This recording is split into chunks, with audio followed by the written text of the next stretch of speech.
Hello, today we're going to be reading 4 Years Gone By, Chapter 3, Drama and Other Memories, but we're only going to read half the chapter. This was written on Thelma's networking book in 2010. Dumbo said, "Hey babe." I said, "Ew, just being a smarty pants with Dumbo when this happens." Thelma said, "Victoria, you could shut up. Plus, when you were with him, I never said anything to you. And don't say that to me. I thought you and I were friends, but now we are not, because of what you said. And don't talk to Dumbo in class or flirt with him either." "Victoria, why are you doing bad stuff to me? Vice Principal Polo knows about this, so stop what you are saying to me and my babe Dumbo. So get lost and get out of my life." I said, "I don't have to shut up for you or for anyone. What did I say to you that made you write poop like this? He should mind his own business." "Good. Guess we're not friends.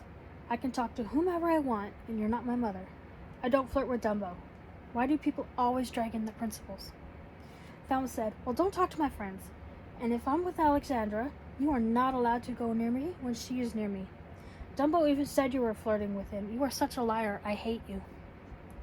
Ma said, "Okay, kiddo, it's time to grow up. As for Dumbo, Victoria doesn't like him like that, okay? I know that for a fact.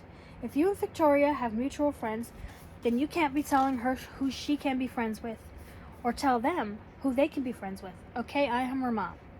If I need to come to the school and discuss this with the principal or any of the teachers, believe me, I will not think twice. See more on disrupting Victoria's in your day at school. Tell Dumbo I said leave her alone as well, and you leave her alone too, please. I'm not going to ask either of you again, so back off now. If you don't want to be Victoria's friend, then I suggest you take her off your friends list.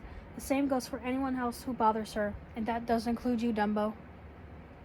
Now back off. You do not want to have to deal with one angry mom. I will go to the school and make your life hell. I will also show the post to the school and the board." But this wasn't the end of our argument or dislike for each other, because another day in Mrs. Cruiser's math class, Thelma and I were arguing over Dumbo. I didn't like the fact that she was going to get hurt twice. This was the second girl he went out with twice after Lynette. I thought it was funny at that time. Like, you can't tell people they can be friends with someone, especially being friends with boys. Thelma and I stopped being friends because of her stealing him away. We kept arguing, and I didn't care what anyone in the classroom would say. Also, during the same class, I had given Mrs. Cruiser attitude because I didn't want to go over to see her and show her my work. She didn't like my attitude, and she wouldn't put up with it. Anyway, the reason I gave her attitude was because I was too busy arguing with Dumbo and Thelma. Looking back at this moment, giving her attitude was dumb. I never did that again. She was one of my favorite teachers. She always gave me a reason to smile every time I was in her classroom. And she would make all her students, including me, feel like we all belonged at that school. I miss her even to this day. I wish I had told her how much of a difference she made in my life, just by being there and caring about me. Thank you, Mrs. Cruiser, for your guidance, inspiration, and for caring about all your students, including me. One day I was in home repair class that I called the cement class, and Della saw me scratching one of the tables in the room. So she grabbed the scissors right out of my hands and chased me out of the classroom. And then Mr. James Deakins locked the door on us. Della thought I would harm myself or other students with those scissors. The only reason I had them out was because I was mad at Dumbo for hurting me. I left numerous scratches on the table, though. We were sitting outside where the bike racks were by Vice Principal Polo's office talking. He soon walked past us in the hallway. After I calmed down, Della and I went back to the classroom, and one of the students opened the door so we could get our belongings to go home. The scissors were put away, and I never played with them again. One day, Principal Gates was walking in the main hallway and said to me, "You put glue on my tire and scratched it." I said, "No, I didn't. I might have been bad at times, but I know that I didn't scratch his tire." I asked Elizabeth to put some kind of cement glue on his tire, though. Then he proceeds to accuse me of keying his truck. I didn't do it, but I took the blame anyway. I never told him who did it, but I did put cheese, raisins, and crackers into the back of his truck. The cheese started smelling bad. Betsy Stabler laughed when Principal Gates asked her about the food in the truck. She got into trouble for it, but she wasn't the one who did it, and she took the blame for me. He said that if she did it again, he would suspend her. Thanks for being a good friend, Betsy. But to this day, he still doesn't know it was me who put the food into the back of his truck. One day after school, I was waiting outside to talk to Principal Gates about something, but I ended up twisting my ankle running towards him. I missed a step at the school. Good thing I didn't fall, though. That would have been totally embarrassing. I don't actually remember what I wanted to speak to him about, though. But I walked over to him as he was standing by his truck. The little tin can, Mom called it. All I remember hearing him say was, "I am old enough to be your grandfather." I said I would take that. But I didn't mean that, and no, he wasn't actually old enough to be my grandfather. And thank God he isn't my grandfather. Betsy left the school at the same time as me. I couldn't make up my mind on which way I wanted to walk home from, either Barton Street East or Cannon Street East. But either way, I walked down Barton Street East. But it's been so long that I cannot remember correctly which road I walked down to get home. Another day in home repair class, Bianca Pebbles dared me to pour water into Betsy's purse, and I did. In the process, we got our birth certificate wet and probably ruined. Before we all went to Principal Gates' office, I felt so bad about getting the certificate wet. Betsy went to see the principal to tell him that someone had poured water into her purse. I never got into trouble because he never found out it was me who did it. I told Principal Gates I wasn't in the room when it happened. I was in the bathroom. But I went there after and lied to him about it. But they believed it. Also, the girl who dared me to do it didn't tell on me, which was very surprising to me. I didn't do that to her again. If I had known she had her birth certificate in there, I wouldn't have poured water into her purse. At all. When I did that, I wanted to be cool like Bianca and her friends. But at that time, I didn't realize I had bullied my friend, without even calling her names or anything like that. Pouring water into her purse was a form of bullying, and it didn't even dawn on me that bullying was what I was doing to her. Even if I didn't think it was bullying, I thought she was my friend, and that I was playing a practical joke on her and it would be fine. That's not bullying. Now that I look back at that memory, it was bullying. But at the time, I didn't think it was bullying because I thought of her as my friend. Another day, I skipped school with Betsy, and we went to Jackson Black Park. I was playing on the swing, and a young boy who couldn't have been any older than, let's say, 9 or 10, maybe even younger, walks up to one of the swings next to my friend. He sits down on the swing, looks at me, and asks, "What are you looking at, fugly?" The audacity of that kid. I was so shocked. It wasn't even funny. How could any child say something like that or even know what fugly means? I didn't even know what fugly meant. And I was like maybe 14 or 15 years old at the time. I wouldn't be surprised if somebody was calling him that and he just decided that because I had looked at him that would give him a reason to randomly say that to me. But then again, he could have just been upset and said those words out of spite. But whatever, it is what it is. And to be honest, Betsy and I should have been in school that day and not skipping classes. But anyway, I immediately asked Betsy, "What does fugly mean?" She didn't laugh at me or at the child's nasty comment, but she says, "Frickin' ugly." I was heartbroken, being called that from a young kid. We then left a short time after that and went home. During an Aboriginal event at the famous Venue Center, the staff and students who went there had taken a bus to the center and back to Panthers United. We went into the center, looking around at all of the booths that were selling beautiful art pieces and telling us stories about their history and so on. I always loved the Aboriginal people and their ways of living and stuff. They are beautiful people as well as their culture. I believe Walker, Texas Ranger was one of the reasons why I always believed everyone should be given a chance and we should care about each other. Take care of each other and help anyone when we can and if we can. Like everyone else in the world. We are all beautiful and unique in our own ways. But it's up to us on how we express ourselves and let others know who we are, where we come from, and what our backgrounds are.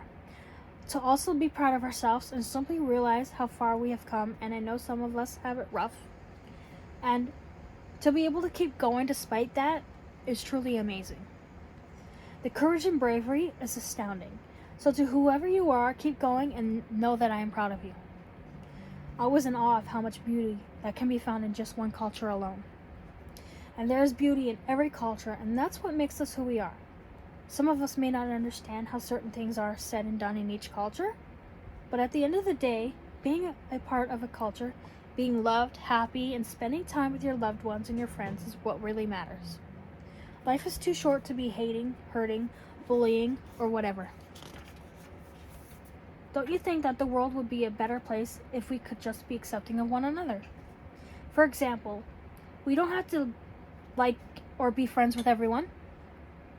All I'm trying to say is, be kind. We can do that now, can't we? Or at least try to be better people. If we can't be better for us, who can we be better for? It only takes one person to start a chain reaction to try to make the world a better place for everyone, including all the animals on the earth. I know that's wishful thinking, but in my heart, I know that it can be done. That we all, one day, will live in peace again. I don't remember much of this day, but I do remember just walking around, and I think I did take pictures as well. All of the staff and students that went were all scattered all over the place. I stayed with Della and maybe Elizabeth for a while. And eventually I wandered around on my own for a bit. As we were leaving the event, I accidentally pulled Della's hair when she pushed me into the garden planter's dirt on the sidewalk as a joke on our way back to the bus to go back to the school. She got mad at me and chose to sit somewhere else on the bus. So Betsy sat with me instead. One of the secretaries, named Mrs. Tyler, asked me, "Do you want to take piano lessons?" "Yes, please," I immediately said to her, while jumping at the chance to learn how to play a beautiful instrument. There was no way that I was saying no to that. First, I didn't think I would learn anything, but eventually I learned how to play the choruses to Rhythm of My Heart, Right Here Waiting for You, The Power of Love, and My Heart Will Go On. I also learned how to play Happy Birthday as well, and learned many other songs too. I probably can't play them off by heart now, though. I got to learn about the piano chords and where they are located, but it was the black keys we never learned to play. My piano teacher, Kathy, and I got along great, but we used to bug each other a lot. I loved having her around to hear stories and learn new songs, even if sometimes the songs were hard, and I didn't want to learn them at all. Elizabeth, Lynette, and I took lessons once a week every Wednesday, and it was also another excuse to get out of whatever class I was in, to practice playing the piano and get away from schoolwork and the bullying for a while. I remember another time in grade 9, 10, or 11, I don't remember to be honest, Elizabeth and I played Happy Birthday on the grand piano in the fitness room for Principal Gates, and Kathy asked him to come see us play. He came to watch and hear us play the piano, and there were about 5 or more people watching and listening to us play that song. And Mr. Tursicle was one of the people who watched us play Happy Birthday for Principal Gates. I don't think this really means much, but I'm going to tell you a story about my piano days at school and why I suddenly stopped playing the piano after I left school. The story begins here. I stopped playing the piano in May of 2013, or maybe even before that, after my suspension. I didn't think much of the piano after that. I had given up on it, as well as a lot of other things. But soon 2014 came, and this might have been probably December, and the Hamilton Sings Community Choir, who I was singing with, had just finished their last rehearsal before the Christmas break, before having their Christmas concert. Or maybe it was after the concert. I honestly don't remember now. I looked over at the piano and thought to myself, it has been about a year or so since I last played it. Therefore, I walked over to the piano, tapping the keys for a moment, before continuing to play the chorus to Rhythm of My Heart. I was surprised that I even remembered it, though. I've always loved the beautiful sound the piano makes when you play it. I miss playing the instrument. I know that sounds kind of dumb, but I did miss playing the piano. I was minding my own business as I continued playing the song. I didn't think anyone was listening to me play, but some people were watching while listening to me play a song on the piano. Anyway, John, who was also one of the choir members at that time, walked over to me, giving me a compliment about playing the piano. But soon after that, the co-conductor, Hannah, walked over to me and handed me her business card. She teaches voice, piano, and a couple other instruments. And that's the story of quitting piano and then wanting to play it again. Don't let go of something you love just because something else didn't work out, or if the memories are too much for you or are too painful to look back on. But sometimes looking back can help you heal. If you must look back, then do it, but don't stay there too long. Find whatever it is that made you become a different person or whatever, and if you can fix it, then try to fix it. If not, then tell yourself, I made a mistake and I learned from it and it won't happen again. I quit playing the piano because I made a mistake at school while I was in school. I think I was still playing the piano when I made that mistake. And I didn't want to play the piano anymore after that, because I believed that playing the instrument would bring back memories I didn't want to relive, or remember. But because I was persistent enough to try and fix my biggest mistake, I realized that I am now able to play the piano without looking back anymore. Because I successfully fixed the mistake that I made. It took about almost a year of trying to fix that mistake, and the persistence finally paid off. And now I can play the piano again. Look back and smile knowing I was brave enough to finally stand up for myself and fix that mistake. Okay, that's the end for now. I'll read the second part of chapter 3 in a couple days. I hope you enjoyed this chapter. Please like, subscribe to my channel, comment down below, or, do your thing. Yeah.